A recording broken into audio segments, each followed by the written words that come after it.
Kita nak makan sabuk, buk. Orang Sarawak pergi sabuk.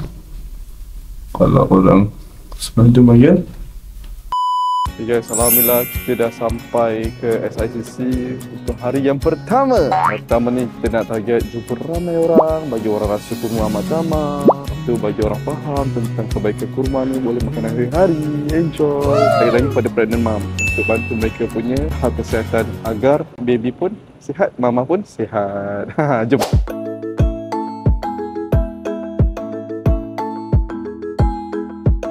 Kat luar sebelum masuk ke kita punya hall, main entrance kan, dalam hall kita memang makanan saja. Tapi saya perasan dekat luar tu macam-macam booth ada juga. Sini lah, macam-macam brand ada kat sini.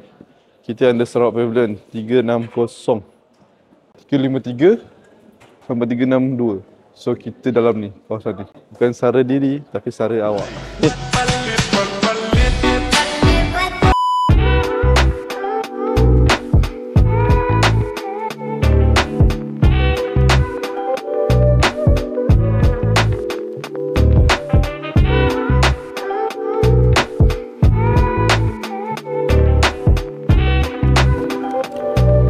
Bagi saya, setiap kekemasan adalah lambang kejayaan.